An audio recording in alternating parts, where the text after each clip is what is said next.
Ladies and gentlemen, get ready for an experience like no other. Tune in every Monday at 1 p.m. Pacific Standard Time for The Mary D. Show, where the ordinary meets the extraordinary. The Mary D. Show brings you powerful insights and inspiring stories from a diverse range of guests. Join our incredible host, Mary D. Welch, as she sits down with thought leaders, business owners, and changemakers, sharing their journeys and successes. From career professionals and entrepreneurs to educators and beauty advisors, Mary D. Welch interviews sports figures and health enthusiasts, offering a platform for extraordinary voices. Explore the world of extraordinary people and places in business and finance, homes and real estate, beauty and wellness, education and empowerment, sports and health, and more. Want to be a guest on the show? Call 619-669-8603 or email Mary at marydwelch.com. Visit www.marydwelch.com to learn more.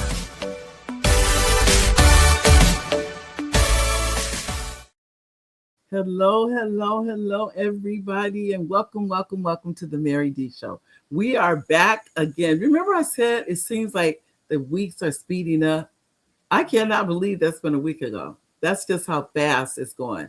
To me it is. Maybe it's just me, but we are in the last half. It's not the last quarter, but in other words, we've hit the halfway point in June. Now we're in July. So you have 6 months, ladies and gentlemen, left of 2026. And then we go into 2027. I don't know about you, but it seems like it's going pretty fast to me. It's just like, wow, 2026, halfway over. So what is it that you want to do that you haven't done? That's the question now. What is it that you want to do? I don't know what that is, but you know what that is. So what is it that you want to do, but you haven't done? And that's what you need to do. Well, really, I'm going to be honest. I went to a conference a few weeks ago. And the conference was to do a vision board, which I did a vision board, but I'm going to go back and do another one because I know how powerful vision boards are. They're very powerful. So I would tell any of you who haven't already done one for 2026, go on and do it. You still have, we have months left. It's not like it's over. It's not. It's just getting you focused on what is it that you want to see in 2026. What is that? And only you know what that is. Nobody can tell you what that is. So anyway, hello, live viewers. Hello, replay viewers. It is so nice of you. I know, I just want to say to our super fans, which Jazzy's a super fan. Dr. Victoria is a super fan. There's some other super fans. I say that because there wouldn't be a show without you. Let me just say that. You are here every Monday. You're live, you're interactive. And I just want to say thank you to each and every one of you. I also want to thank our executive producer. Hi, babe. Those of you know Oliver's in the background. He's here just like I'm here. And he's watching and he's thanking you all for being here. And we have our guest who was back here last week. There was so many nuggets from last week that we did a part 2 this week because it's so powerful. The different things that we're going to have. And what do I call him? Dr. Jerry, what he's going to tell us.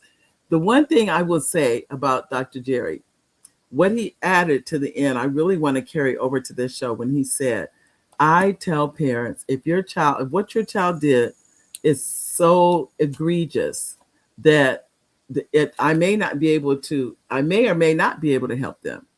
But if there's any way I can, and it's not where it should be an expulsion or a suspension, whatever, then yes, I may be able to help them. But if I can't, I tell them that too. And I'm really glad he put that caveat in there because sometimes people think, oh, he's going to show up and now they're going to get off, I guess, and that's not the case. So that's what's very, very important to know.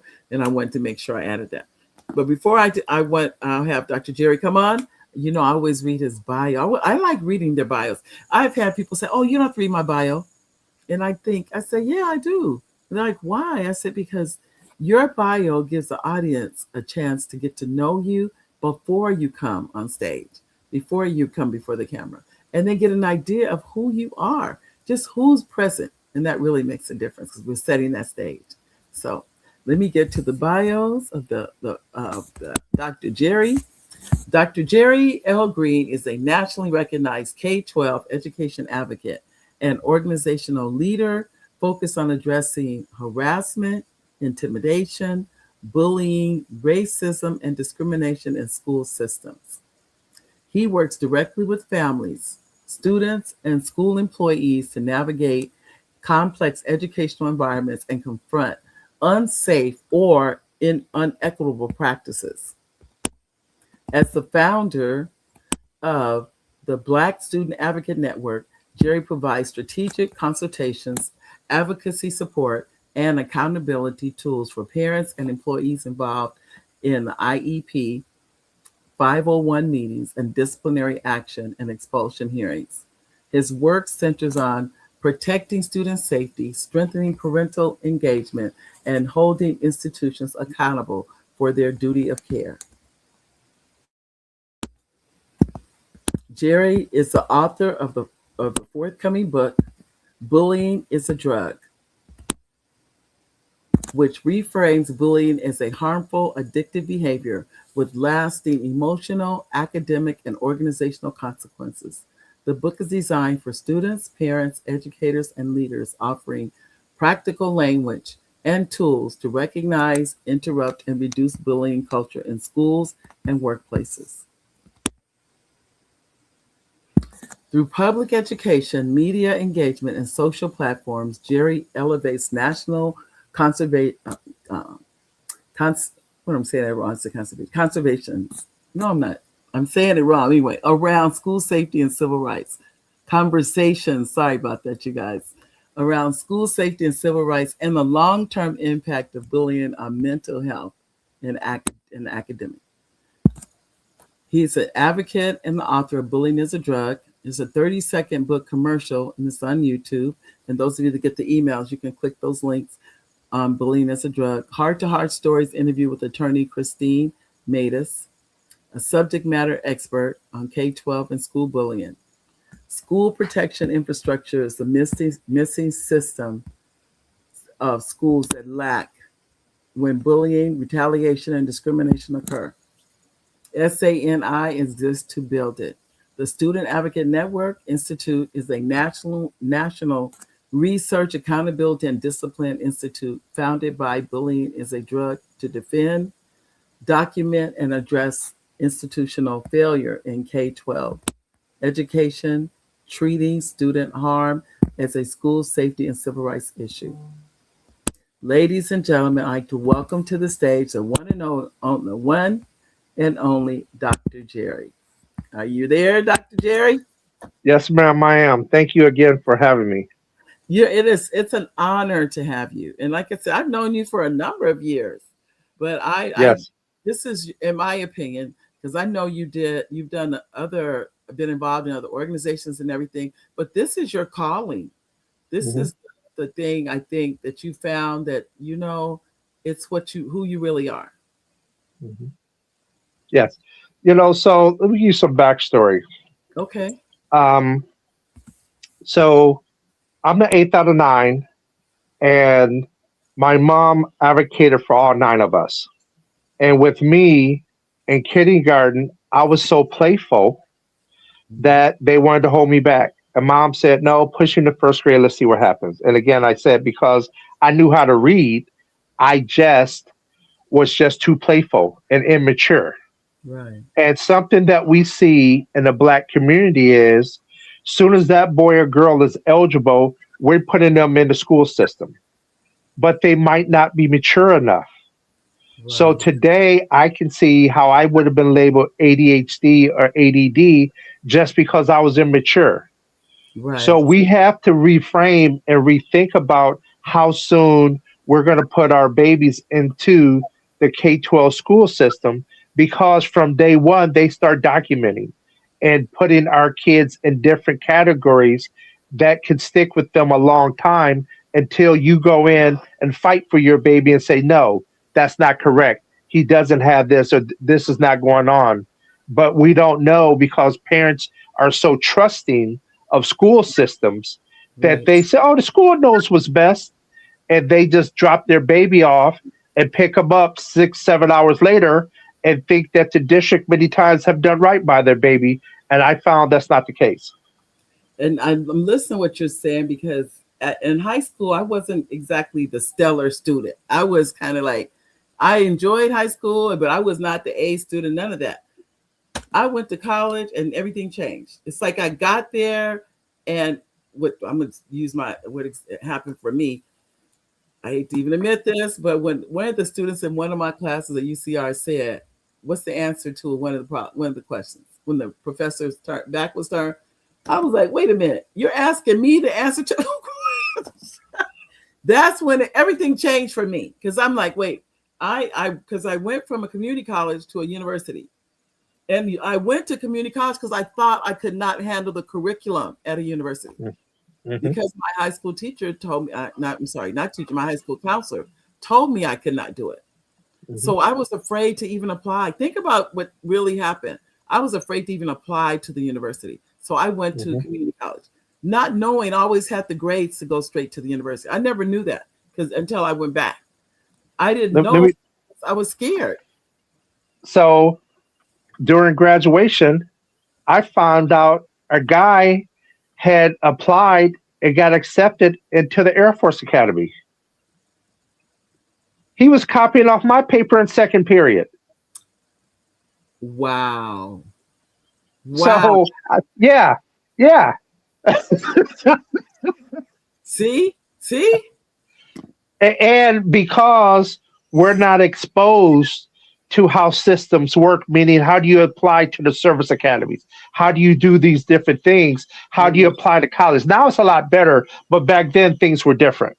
No, they You know, were. because now we have people coming back who have experience and crossed over the bridge, and now coming back over to help others cross over the bridge. So, but that's why that really blew my mind. It's like, hold up, he gets accepted to go into the Air Force Academy, and he copying off my paper, and I joined the Air Force as a enlisted straight out of high school.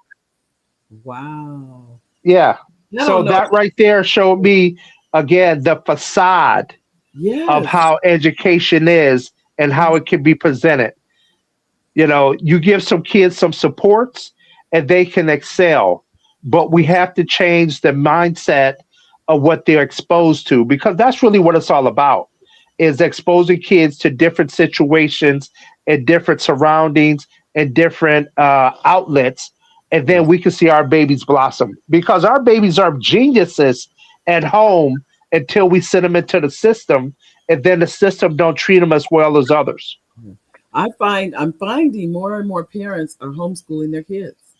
I'm hearing that more and more of they're not putting them in that arena for the things that we're talking, whether it be bullying or their self-esteem is being being affected by the school system.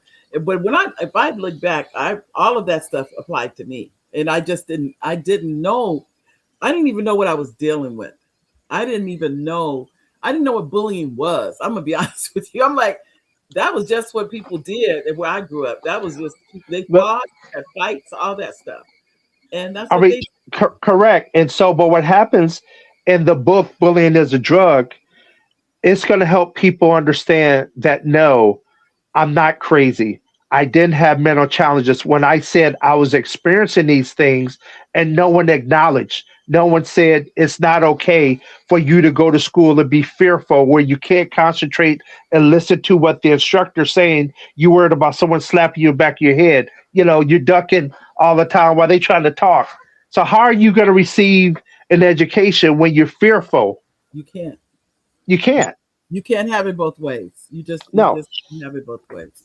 But we have an audience here, and they have comments. So I want to make sure we get our comments in. And our audience. Oh, we have a few comments here. First, we have a comment from Jazzy. Hi, Jazzy. How are you, sweetheart? And then there's one for your uncle. And let's see. Here we go. And she says, "Welcome back, and nice to see you again." How you doing, Jazzy? Thank you. Yes, I tell you, I talked to her just a few minutes earlier because I was in another call, and I said, "I'll see you at the show, Jesse." And here she is. And this is Dr. Victoria. Good evening, Mary and Albert. Hope the two of you enjoyed your fourth celebration. I'm gonna be honest with you, Dr. Victoria. I did not even want to go outside the house. It sounded like cannons were going out there. I was like, I'm not. I didn't even want to go in the garage in case there was a stray bullet. That's the truth. I said, they're acting too crazy for me. I just it was we had a very quiet fourth. I would say that. I mean, we could hear all the celebrations, but I'm at that point in life. I'm trying to keep living. So it's like, hello, VCal. Hi, VCal. Hi. Excited about today's show. I know, for sure. I saw another comment, and I see one, and this Oliver left a comment too. Oliver, I'm gonna get to it. But I would say this is what I think about bullying. I didn't recognize it at growing up because it was such a way of life. I'm gonna tell you the truth on that. It was fights at our school. And truthfully, I don't even know if people knew why they were fighting. I don't think they even knew. They were frustrated. Their parents were frustrated. Somebody was out of a job. All these things. They didn't have lunch money, or they didn't like somebody's clothes. Somebody looked like they were doing bad. All of these things were going on in our neighborhood simultaneously. But I never recognized it. I remember my mother telling me she only worked a job that would make sure, because I would ask her, could we have a key to the house? And she's like, no, because I'm gonna be here. And I'm like, all day, every day. Right. I'm not kidding. I never got a key to our house. My mother said, you don't need a key because I'm gonna be here. I remember going all day, every day, you're gonna be here. And do you know she was? Yeah. She believed, and sitting right there. She believed, and I'm just like, okay, if that's like, I just want, because I want, why I wanted a key? I'm gonna tell you the truth. Everybody else had one. That's all it was. Everybody had one. And I felt like, well, everybody else, why don't I have one? But so I understand that. So what you're saying is you didn't understand how important it was for your mom to be there when you got home. Mm-hmm. You just thought, oh, everyone else got one, let me get one too. Mm-hmm. And not understanding the privilege and the blessings you had for having your mom home when you got there. Nope. And that's how it works. Kids think, oh, everybody else is doing it. If I can't do it, something's wrong. Yeah. So think about how that works with bullying. If many students are bullying one student, then you get the gang mentality. Yeah. And the whole concept of bullying as a drug is the same endorphins people get when they get high. Right. They like the feeling, is the same endorphins that someone get when they bully. So they like that.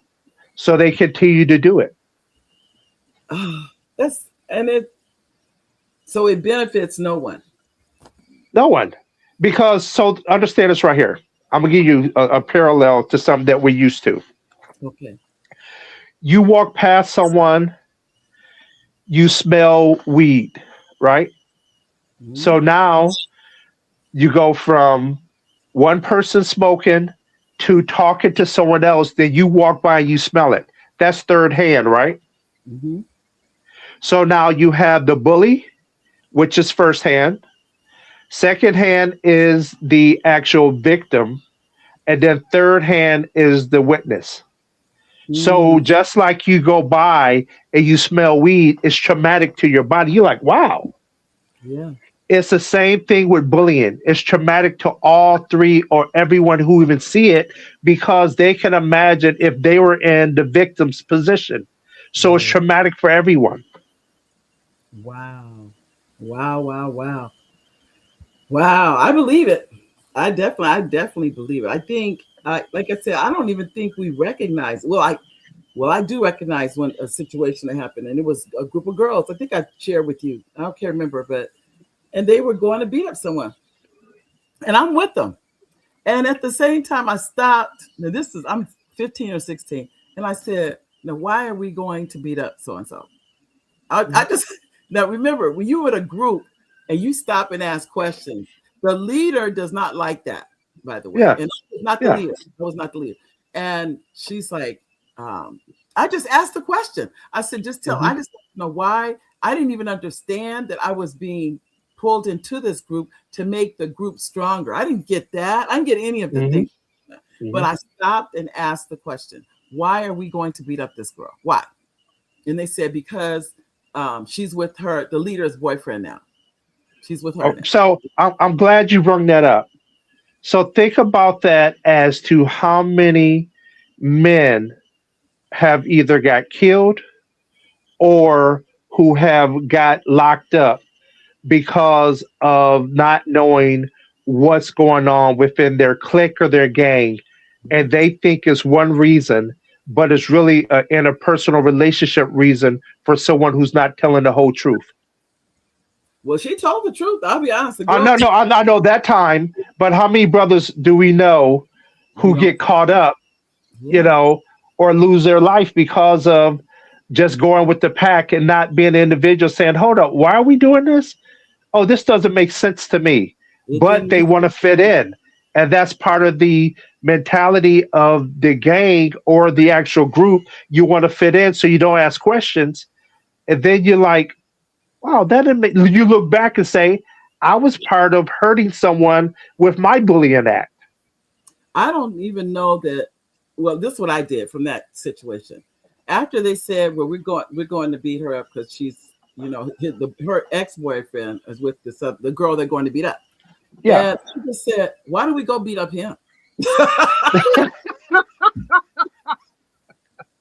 the truth. And I was saying, why are we beating up her? Why don't we go beat up him? I actually said that. Think about it. And even that was stupid. Let me just be honest. But yeah. I'm rationalizing something that there is no rationalization for. Because now the leader saw the group listening to me. Mm-hmm. And she said, don't listen to Mary. It was almost like she had to take him out of a trance. Don't listen. It's not funny, but this is all. And when it happened, I'm just literally trying to make sense of this. And I'm like, okay, so we're going to beat her up because he wants to be with her. And they were like, I said, so let's go beat him up. That's and it made too much sense. But because the girl was so mad at the girl, that's what it really was. Yeah. Mm-hmm. I said, but anyway, I said, okay, I'm leaving. I left the group. I didn't go with them. They ended up they all suspended everything. So wisdom and youth don't live in the same neighborhood. They sure don't. And so with that, we have to give kids the latitude to make some mistakes. That's part of how you grow and you learn.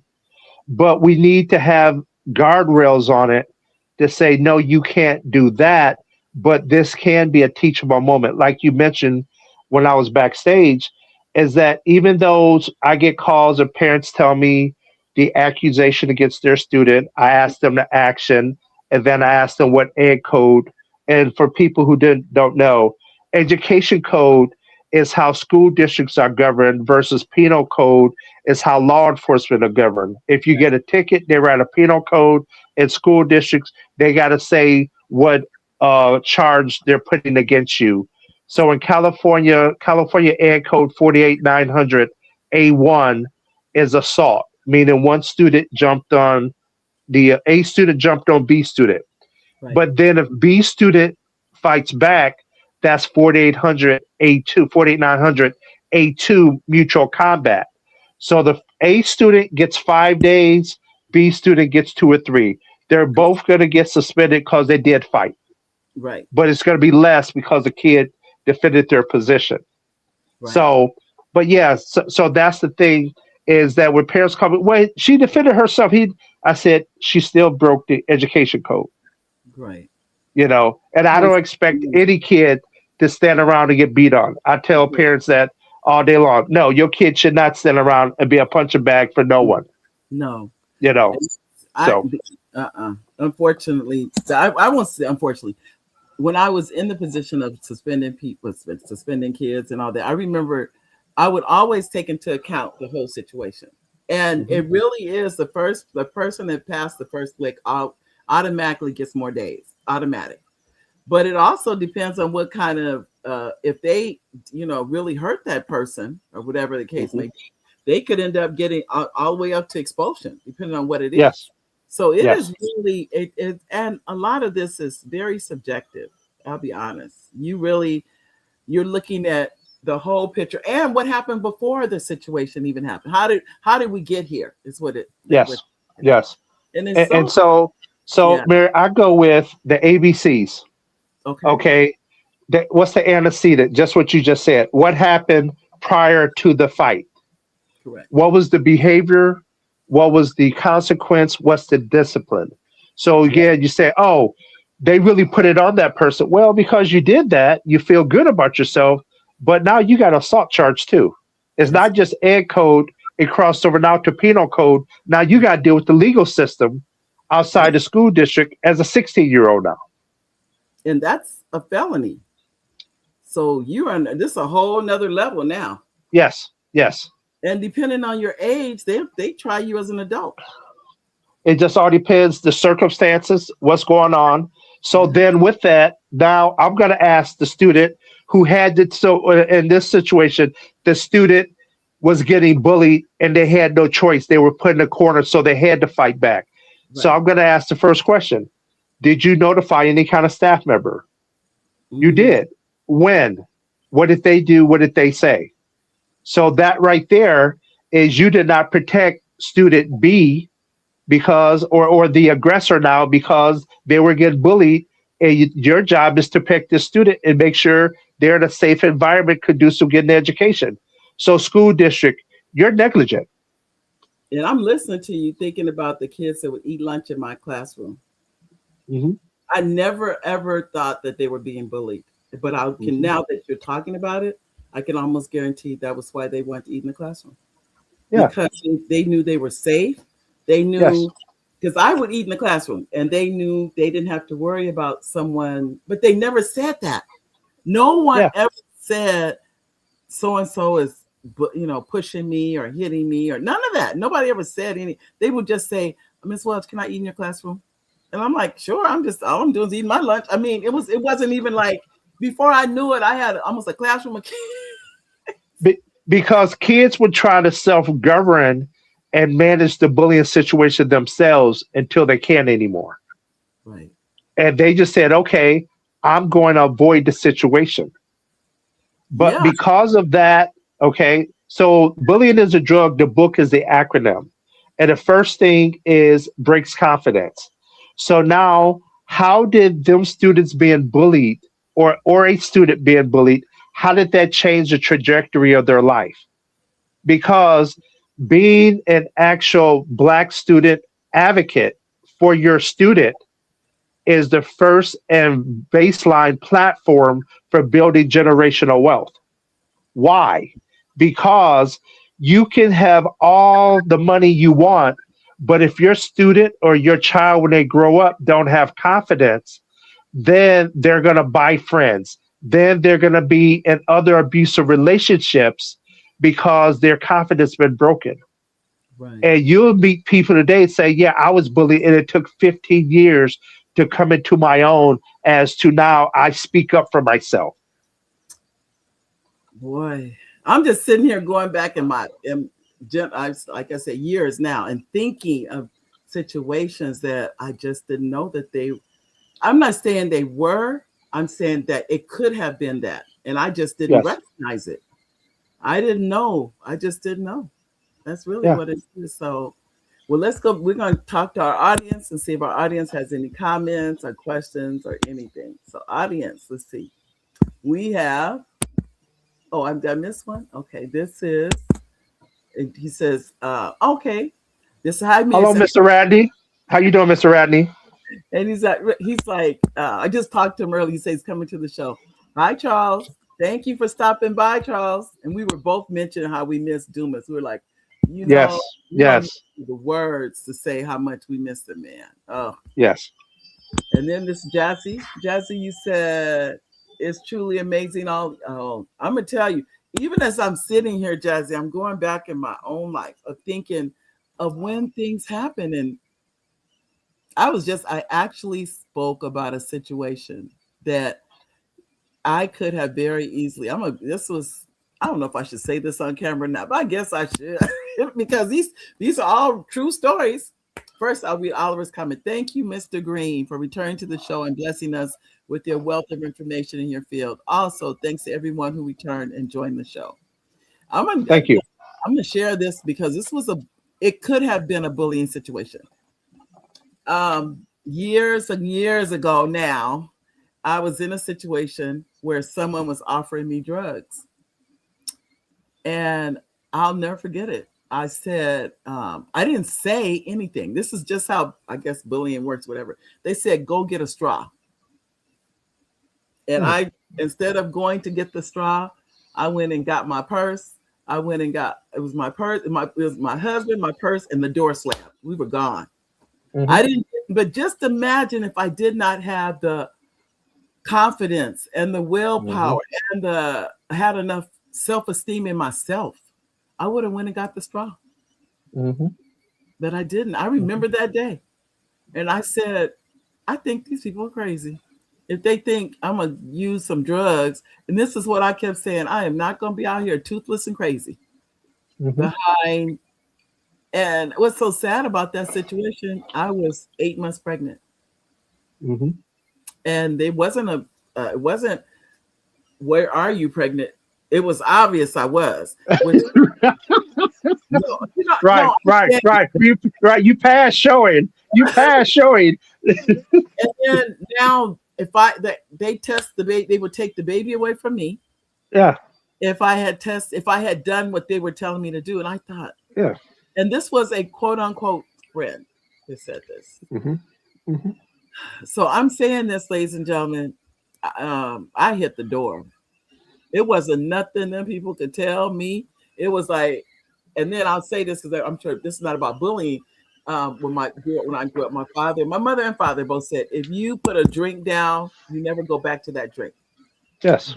And I don't care if your friends say, oh, we'll watch it for you. You are to never drink out of that drink because people do stuff to your drink. And even though we don't want to admit it, you don't want to think these things happen. These things really do happen. So bullying is one of those things that cross over all races, all ages, all sexes, all economic status. Because think about organizations we have in our communities. Do some think they're better than others? Are they cherry picking the people who joined the organization? Do they look down on other people who are not in the organization? That's all bullying. Wow.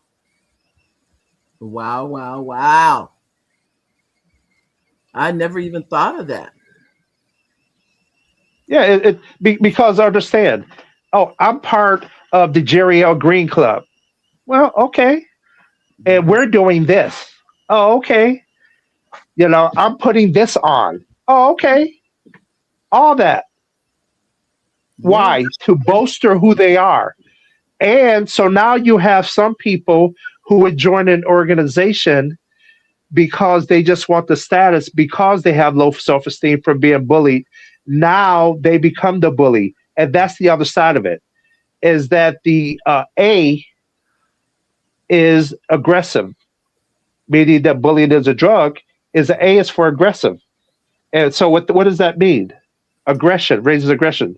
Is the bully says, the victim says, I'm not going to be a victim anymore. So they become the bully. Wow. I'm just listening to this, and I'm listening because I chartered an organization, but I chartered an organization where anyone can join as long as you can pay your dues. So that's the criteria. Not the criteria is not, no one is picking you, but I guess what you're saying, you really are being picked because if you can't pay the dues, you can't join. But that's a fair across the board. It's not like you got to be invited. No, you don't. Nobody is excluded. Nobody can make you leave. That's why it was important to me to charter. It was the Riverside section, National Council of Negro Women Riverside section. because it didn't exist in Riverside. And my concern was that I thought it should exist in Riverside. I thought there should be an organization where you can just join. Nobody is going to tell you can't join. And nobody can tell you have to leave. None of that can happen. As long as you pay your dues, you're a member. And that was great. It was important to me to have that organization here. And it's still here. It will, I think now I always call it was a baby, and now it's growing up, it's getting its legs. I really feel very honored to have chartered it. But I would tell anybody it wasn't easy to be a chartering president, but at the same time, now it is a part of the community. But that's what I really appreciate too, Jerry. Like, I'm listening to what you're saying about being bullying with organizations, because that was what I did not want this to be. Because everything you just said, I didn't want it to be. I wanted it to be you can join, but you have to pay the membership dues. Now, see, that's the criteria, though. What if you can't afford that membership dues, but you still want to be a member? Then with that, then they should come and say, how can I still support the organization? Right now, financially, I can't meet the threshold, but how can I still support the organization? And with that, you can say, you know something? I have someone over here who is sponsoring members. You don't know till you ask, but that's clear for everyone that you might have sponsors. Yeah, and I think you're right about that, because the ones that come in that are college students, then usually someone does sponsor them. When they come in and they're a college student, we all know college students usually are broke people. That's just the fact. They don't have, they're not making money. They're in their education. So usually someone from the organization will sponsor their membership. So you're absolutely right. Yeah. That was important not to, and I didn't call it bullying. I don't want to even say that. It was important to me not to make a criteria where people couldn't join. It was important that anybody is welcome to join. And that's what the organization's all about, by the way. She said it's all, everybody welcome, whether you're in a sorority or you're not, or you're a housewife or you're a student, whatever you are, this is the place for you. And that's what it was all about, or what it is all about. So, yeah. And so when I talk to students, when parents call me and they said, Jerry, this is going on with my student, and student might be 5 or 6 years old. And I'll say, let me talk to your baby. So they'll put the baby on the phone and I'll say, do you know who I am? They say, no, sir. Most times, like, no, sir. I said, well, I'm that big head uncle you didn't know you had till they start messing with you. And they start laughing. So I know they understand. Right. And that lets them know you have someone that you're not in that classroom or on that school site by yourself. You have a big head uncle that's going to be there and asking questions to make sure, to my best ability, you're going to be safe. Right. And that's wonderful to know that, because it's hard to believe I could go through school and not have a fight. That's almost unheard of. Yeah. But I just felt, to me, I don't know if I was a peacemaker. I was never looking for the fight. I'll say that. And I don't know. But then but so let's go back to the baseline. Okay.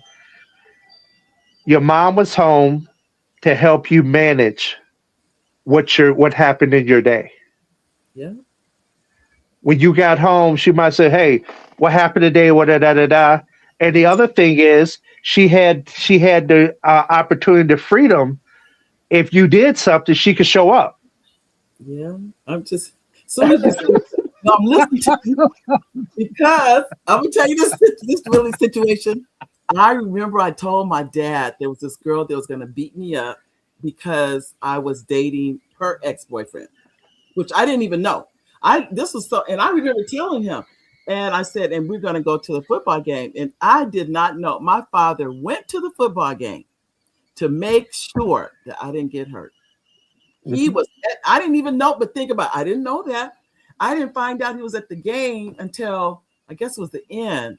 And I was on one side, down the field or whatever, and he was on the other side, but he was watching me. He was making sure if anything went down, I now that you're talking about and so though I didn't understand what was going on, they were protecting us of Mhm. I didn't know that this, I had heard of this one. It had got back to me. Oh, so and so's gonna beat you up after the football game. That's what I heard. Mhm. And I'm sitting up here, I'm thinking, girl, you keep the man. I don't care one way or the other type thing. Mhm. And so I'm sitting, I pay attention to what was going on. I really wasn't. I just mentioned it to him. And I'm saying it, not thinking something was going to happen. Mhm. Whatever, I think it must have got to her that my father was there. Whatever went down, nobody bothered me. Nobody, it was me and my friends. And she had her and her friends.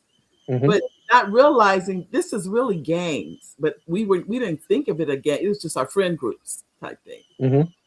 But I'm Yeah. sitting there, you start talking about that. I forgot all about that. So I was being bullied by the words that they were saying. But they Mhm. didn't, nothing physically happened, but they said, they're going to kick you know what after the game. And I'm just sitting up here, I'm thinking, I'm just with the guy. I don't even know his ex. I don't know who she is really. I knew who she was, but I didn't really know who she was. And that was really crazy. They were going just like the other girl did. They're going to beat me up because he wanted to be with me. And I'm just So like, so let me give you the parallel.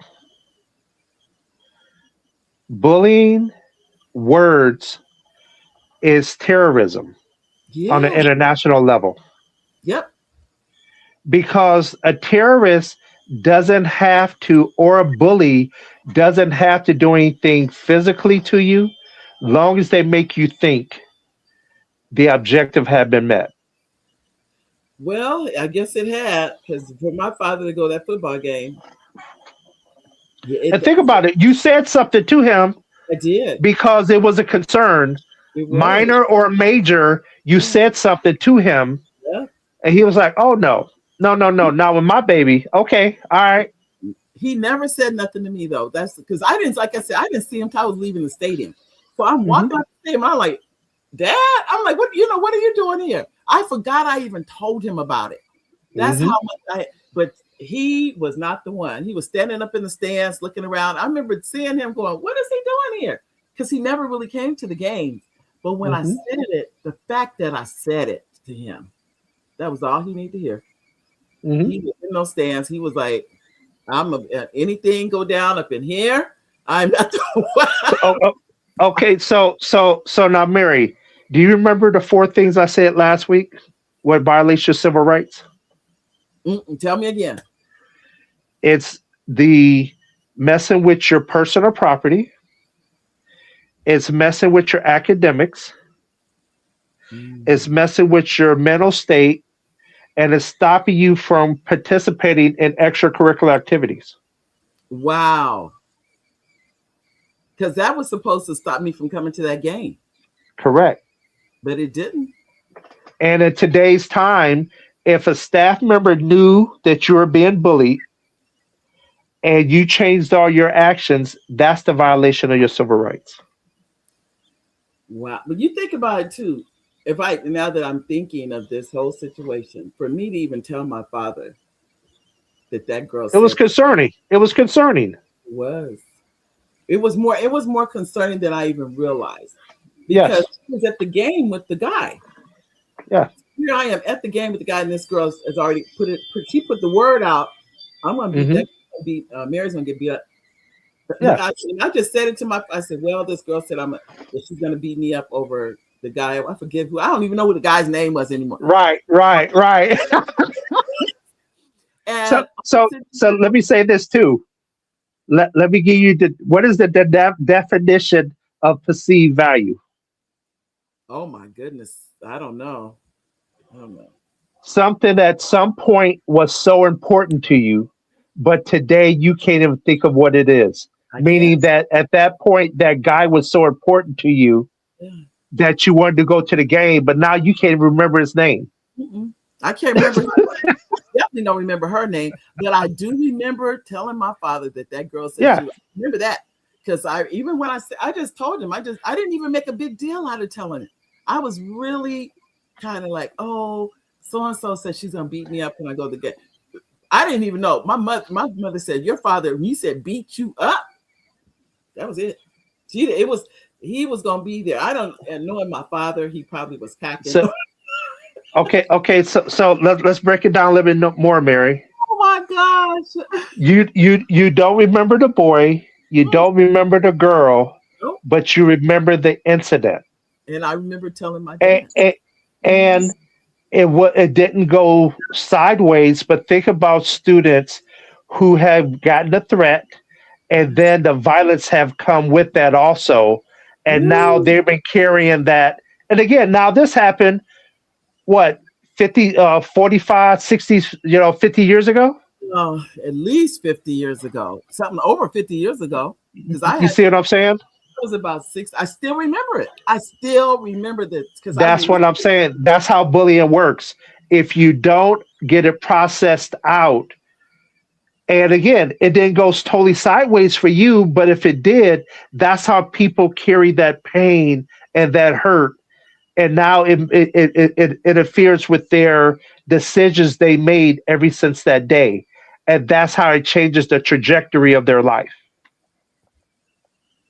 You're right, because had the truth of the matter is, they could have found out that my father was there, and that would have stopped anything.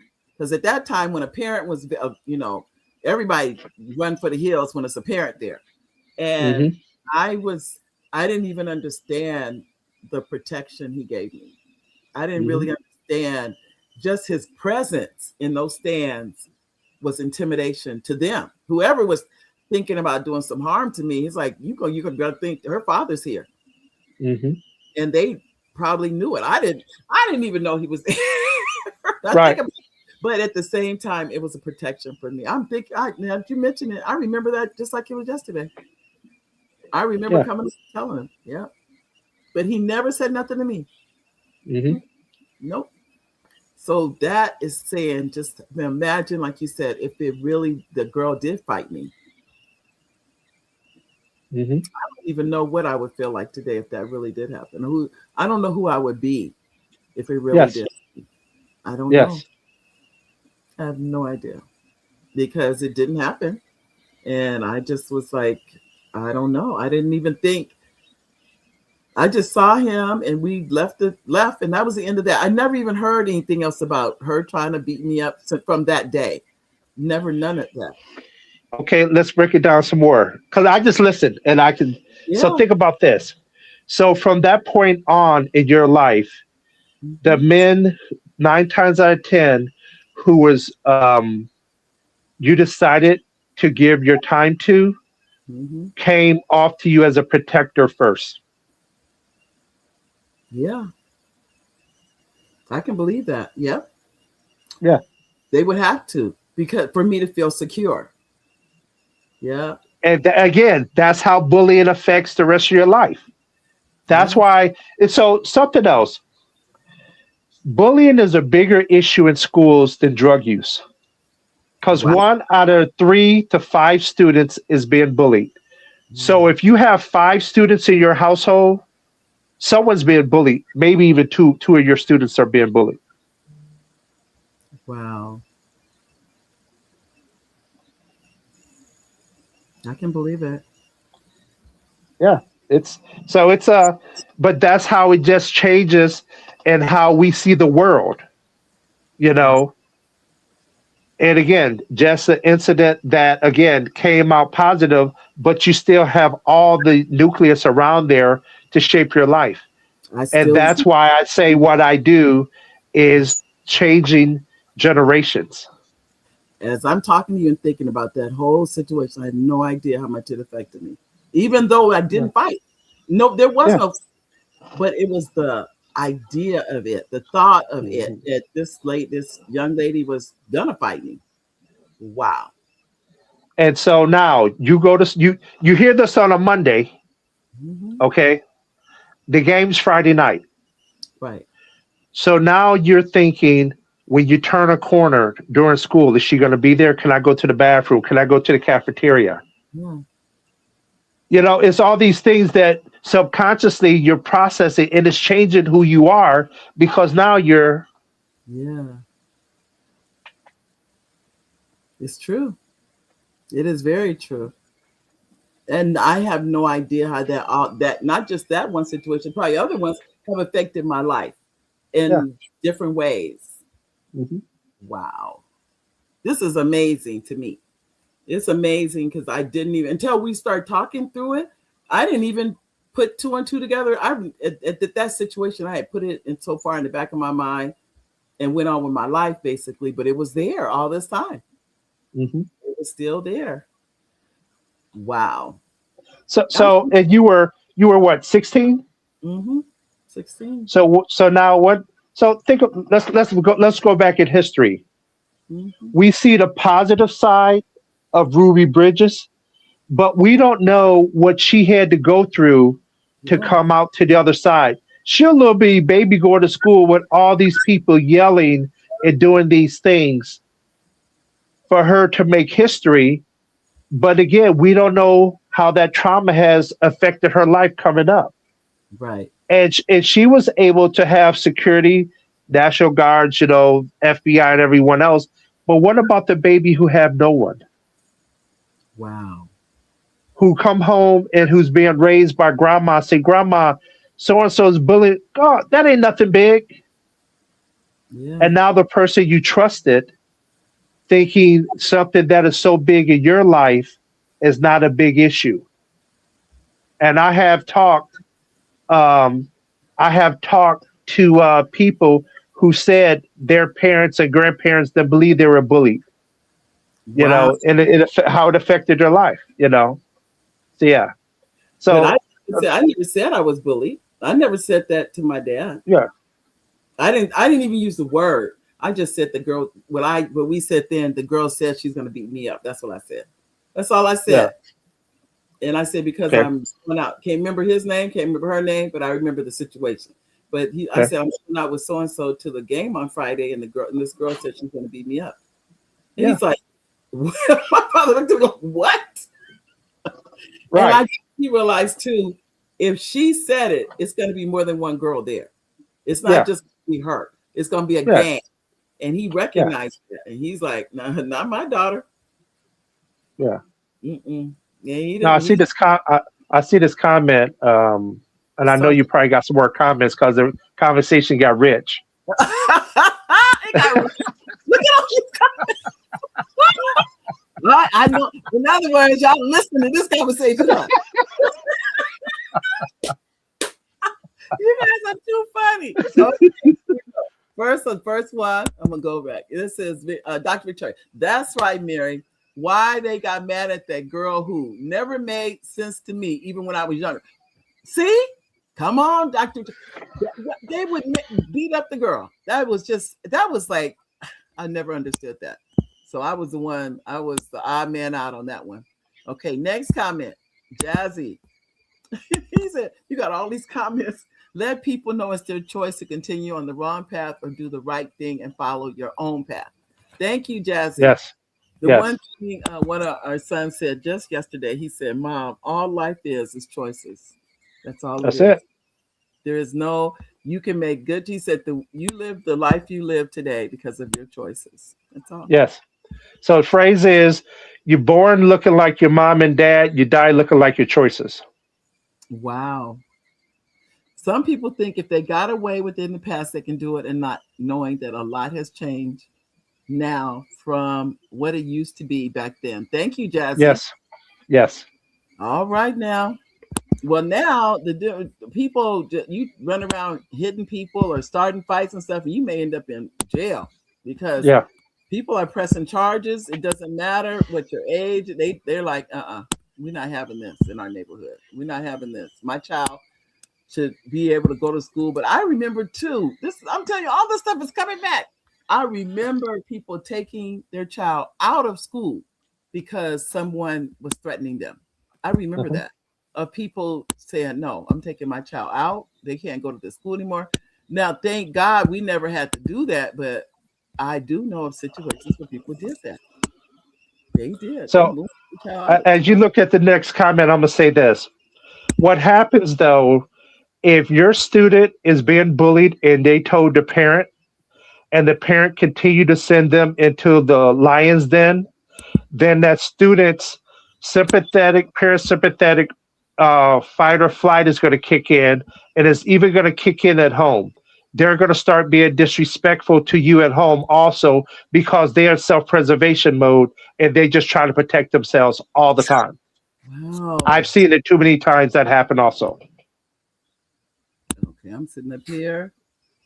Hold on. I'm trying to get to these questions. And okay, I'm going to go from the bottom up. This is what I'm going to do. Okay. This one says, Charles, you said, glad you did a part 2. Charles, all I can tell you, this didn't it get real. This part 2 got real. It was like, and I'll be honest, I forgot. That's what got me about this whole conversation.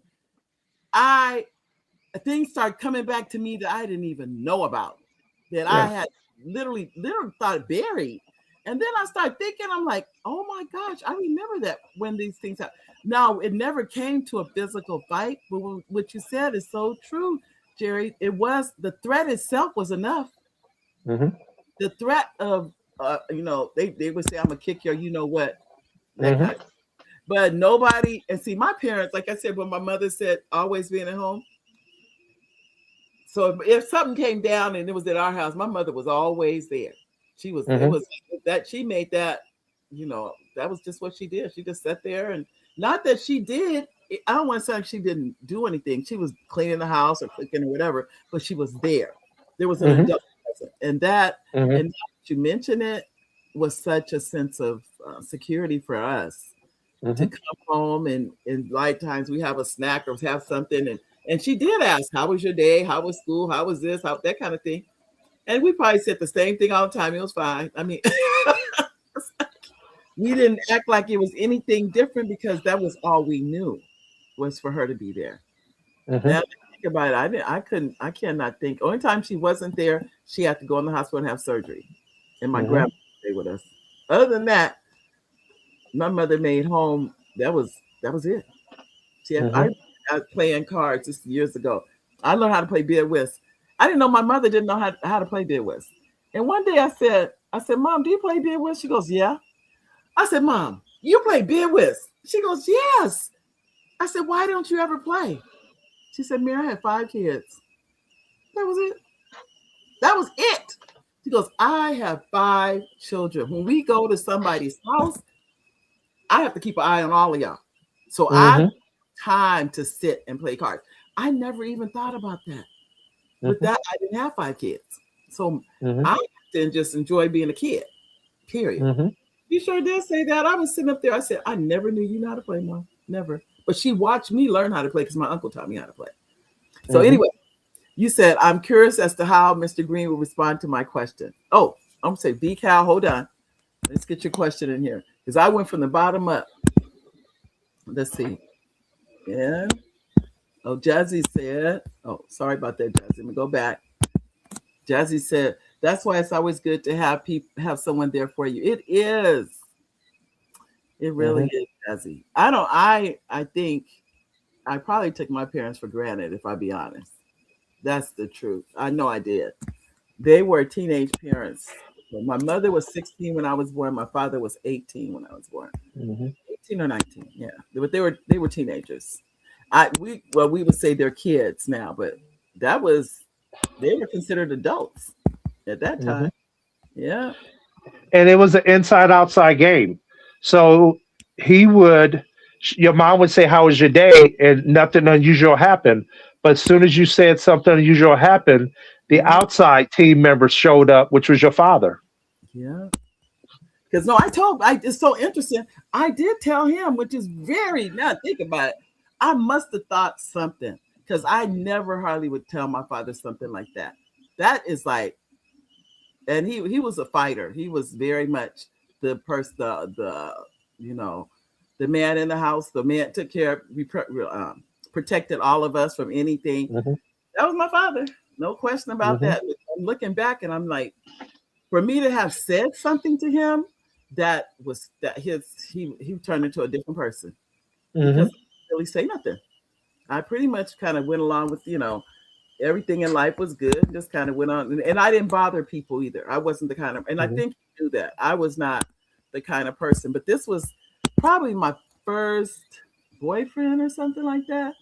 And Mhm. you know, I don't even know if you call him a boyfriend. More than like I was going to the game with him on that Friday night, pretty much. That Mhm. girl was having it. That's what it was. And I was thinking, I didn't. He asked me to go to the game. I didn't ask him to go. You know what I'm saying? But she didn't Right. care. That. So Right. that's what I do remember. But I was trying to get back to these other questions. Hold on, because I'm trying to. Oh, BCal had a question. I know, but I can't see it. So BCal, you may have to type it back in. It's not letting the system isn't moving. Hold on. Oh, you said Chelsea said she wants another episode. I would tell. I know why y'all want another episode, because this episode been on point. That's because I'm telling stories. I'm telling you, I forgot all about them. These are things I totally forgot. Didn't Mhm. If you hadn't talked to Jerry, I wasn't there. I wasn't thinking about any of this. But now that this is bubbling up, wow, it's probably has affected me more than I even realized. Mhm. And I just didn't know. I did. So as you're talking about bullying, I'm starting to think of instances where that happened in my life. So Mhm. what it really tells me too, if it's happened to me, it's probably happened to other people too. Mhm. Of somebody saying something or implying something or even fighting. Mhm. I always thought fighting was. I'm telling you my other story, but I guess I don't know if I should tell this. Well, I'm gonna tell anyway. Hey, Mary, save it for the third show. This one is interesting. This was against an administrator Uh-huh. in education. This was not, and we were fighting with words. Think about that. Uh-huh.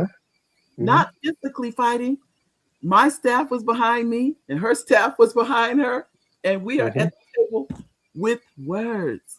And I Yeah. said, and I said, "Wow!" When it was all over, we finally, I forget how it all ended, but my staff, they turned to me and said, I have never seen a battle with words until today. I hadn't either. So what I learned from that, I don't want to say it was bullying, but it was just a battle with words. But I will say this, what I Were you equivalent? Were you peers? oh no, this was interesting. She was a vice principal. I was a director, but we both have the same college degrees. So Uh-huh. think about that. My degree and her degree, the same degree. We both have Mhm. masters in educational administration. I don't know if she knew I had one. I didn't care if she knew it or not. I knew that the degree she had was the same degree I had. Now I knew it. I knew we were equals educationally. Now she Mhm. may have had vice principal next to her name, but I had director next to my name. So I felt like, you know, but then it came down to race. So this was really interesting. It came down Mhm. to more than just educational peers. Mhm. Yeah. Now, she wanted to win. I'm pretty sure because here she was a Caucasian woman, and I'm a black woman. Mhm. I heard my staff tell me, they said they were shocked. All of us were shocked. I said, all of the education I ever had, it felt like it came down to that one day sitting with someone who felt that they were more intelligent or whatever they're trying to Mhm. prove. I'll never forget that day. And I sat Mhm. there and I was just sitting that lady talk. I actually did this. He started talking and I sat back. I said, oh, here we go. Yeah, here we go. I sit there like, now we really gonna get real. And I was like, this is what all those classes you've been taking, this is what all that studying you've been doing, it has come down to this. That's what it came down to that one day. So let's unpack that. So because she many times white folks have been taught they're better than black folks. Right? Just the reality. Right. Doesn't matter your education, doesn't matter if you had your position, she Yes. still felt and Yes. had enough gumption Yeah. to challenge your position. Yes. But as she's sitting there talking, I'm firing back Just like I'm because to me it had become a game. Yes. Because oh, you think to myself I'm saying this. I said, oh, you think you got one on me? That's why I said back. I said, come on, UCR, come on. I was actually to myself. I said that, not to her, but to myself in my head. I'm saying, this is what all the classes has been about, man. You wonder sometimes what has it been? It's been about. So when you come face to face with someone that thinks that they are smarter than you and all those things, you were toe to toe. Yes. It wasn't nobody. Yes. Wasn't nobody bowing down. Wasn't nobody kissing nobody's behind. It was, this is the day, and I think we all have that day at some point in time in our lives. That's what I think it is. But that was the day. It was too funny. But when I turned, it was so funny because my staff was saying, "You was acting like I act like I was playing," because to me, that's what it was. It's like you. And the thing is, she feels, or my analogy of situations like that many times is that you're in charge of me, but let me show you you don't know what you're doing, or you're not smart enough to be there. Exactly. But once you dressed her down, then there was no other question that you were more than qualified, not just on paper, orally and professionally with your competence and your composure, not to raise up. You sat back like, all right, cool. Let's go. Let's get it. It was like, they told me, they said, you did it like, bring it. Yeah. Because I number one, I've been the director for a few years of that show. Of that program. And it was another, I knew that program inside, outside, upside down. I wrote the grant for the program. So it wasn't anything you could ask me that I didn't know. And so when she started asking, basically trying to make me look bad in front of my staff. Try to front you off. I sat there, I said, oh no. Yeah.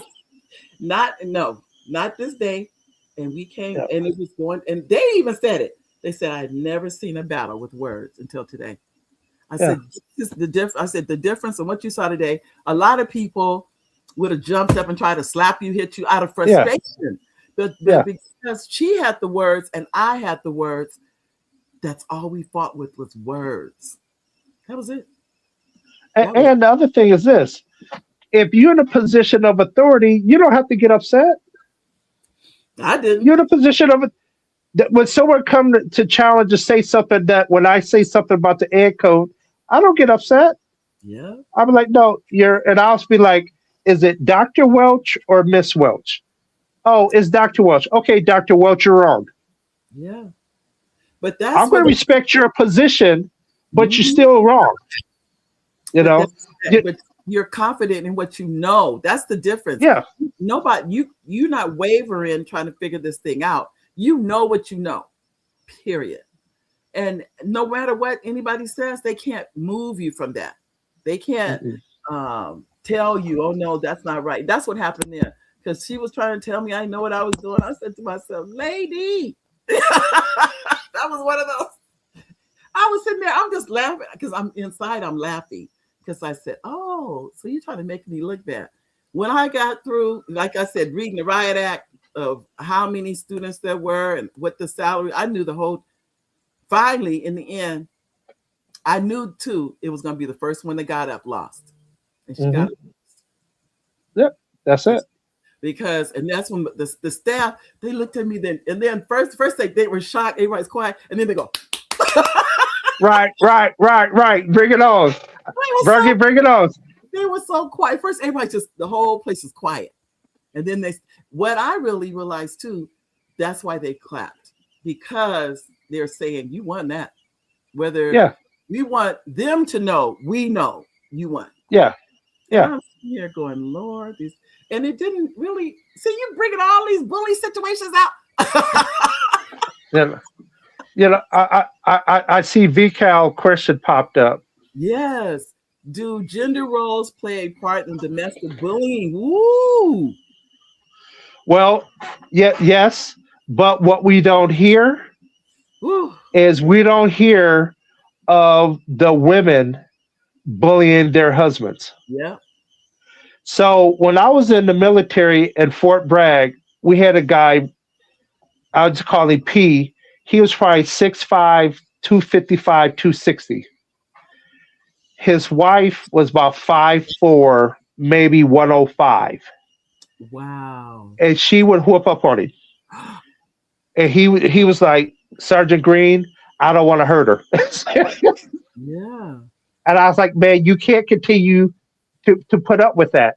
So to answer your question, VCal, Yeah. we hear more of men bullying more than we do women. But we hear men bullying physically, Mhm. whereas many times women bully verbally. Because Wow. many women will eat a man up with their words. Yeah. And then when a woman does that to a man, you give him three options. One, he can endure. Two, he can leave. Three, he can physically assault you. And then next thing you know, he's in jail. So Because that's the first. Go ahead. no, I'm saying because that's the last resort is what it amounts. It sounds like. Yes, Do but do men leave? They tend to leave. some and some, they endure. Or what happens? Then you start seeing they give the energy, both men and women, give the energy to the workplace husband or wife. So Hmm. now that's their escape. Wow. But the one I do agree with you. I cannot think of if there that in my cannot remember ever hearing of a woman bullying the man. Normally I hear the man doing it to the female, but I Mhm. can't think of a situation that I know that happened the other way around. So V Cal it says that she also So said so so so let me give you something to think about, Mary. okay. Think about some of the strongest women you know, any any race, who have a sharp tongue. Okay. That tongue doesn't stop when they go home. If you see it in the street, they don't cut it off at home. Because at home they're real comfortable. They Mm, might have more restraint in the street, but at right. home, this my house. I say what I want, do what I want, and talk to you many times the way I want. Wow. Well, VCal says if you're bullied as a child, does this dispose you to domestic violence? Yes, it does. Woo! Because with the B, it breaks your confidence. With the U, it undermines your self worth. With the L, it limits your potential. It leads to isolation. It yields anxiety. It nurtures pain. It generates trauma. IS instills fear, sabotages trust. So now you don't know who to trust. The A, it amplifies harm because you've been bullied coming up through school. Now that becomes part of your cycle. And when you don't get bullied or talked to or treated a certain way, you feel people don't love you. Wow. Because that's your gauge for love is that. That's your gauge. Oh So my. now let's go break down drug. The D destroys relationship. R raises aggression. The U unleashes insecurity, and the G grows negativity. Wow. So now, because you were bullied as a baby, now you feel what makes you feel comfortable is being bullied because that's your comfort zone. This is amazing. I'm just amazed because I'm trying to think of situations that people were bullied well, two things. I say bullied. If a person lost their parent or guardian as a child, that is a sense of security that has been removed, I think. Yes. Okay. And unfortunately, my children did. They lost their dad at a young age. So Um, my father died when I was 5. But yes. my that's what I said. My mother stepped up to be the advocate for us. And so now you gotta look at, okay, is when I see domestic situations Mm-hmm. going on TV or videos, what have you, I look for the victim's reaction, because based on the reaction, you could tell is that if that's a normal routine many times, or if Mm-hmm. it's the first time. Wow. Because think Well, about it, you've no, been places and with yeah. couples, and he goes off, and you see her reaction, and you're like, oh, or she'll say, I don't want him to go off, so I can't do this. That tells you that's an abusive relationship. When Wow. when when either one of them got to walk around on eggshells because of the other one. It's just amazing. Yes, Vical, you're right. They're embarrassed to say that. Women beat up, bully men, and men are embarrassed to admit. Yeah, I agree 1,000%. Yes, yes, I yes. think, but I know too. And I'm trying to think. When I see something, and I remember thinking, you think it's not right, and at the same time, this is what is they're living. Because really, when it Yeah, happens, when you see it outside the home, you know it's happening in the home. That's what it yes. is. So that kind of thing. But I'm gonna tell I you, mean, so I've seen, being at a big church in Southern California, I've heard women cussing their husband out coming to church. what? They get out the car, they're holding hands. On the way out, it's part two. they back at it. No, don't. I actually remember talking to my mother about that one day. I said, "Mom, so and so, husband and wife at church, act lovey dovey." She didn't even blink. She said, "Let me tell you something." She said, Yeah. "You don't know what goes on with them people when that door closed. So don't you assume that because of what you see is how it really is, because you don't." And I didn't even know then there was a lady when she was coming to church wearing sunglasses.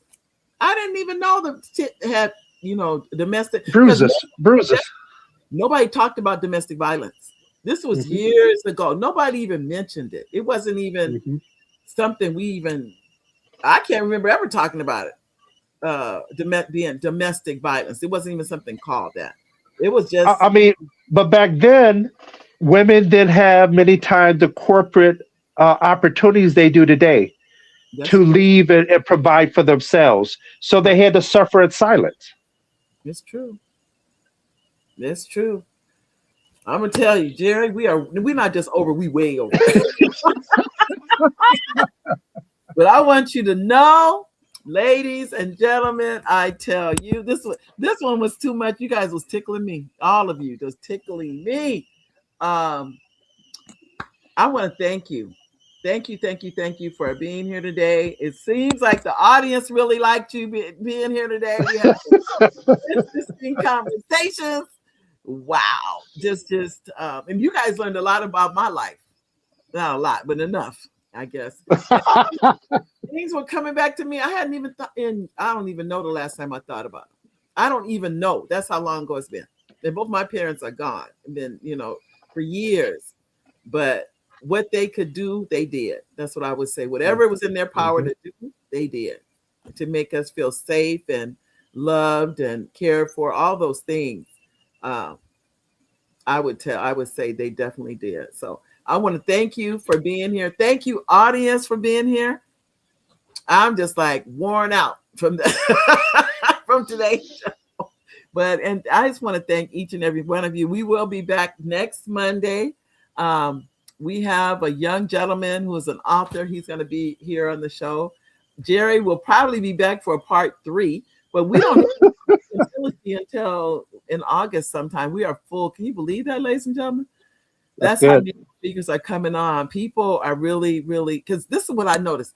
If you don't see us live, many of you catch the reels, which are last about 2 to 3 minutes, and you guys love those. And I have a feeling it's going to be a whole lot of reels from this show. So, so thank you again, Dr. Jerry. We'll have you back for a part 3. It won't be probably till August, but still, we'll try to have you back for part 3. God bless you Okay. guys. I love you, Thank and you. we'll see you next week. All righty. Bye, everybody. I tell you. we could stay another hour easily.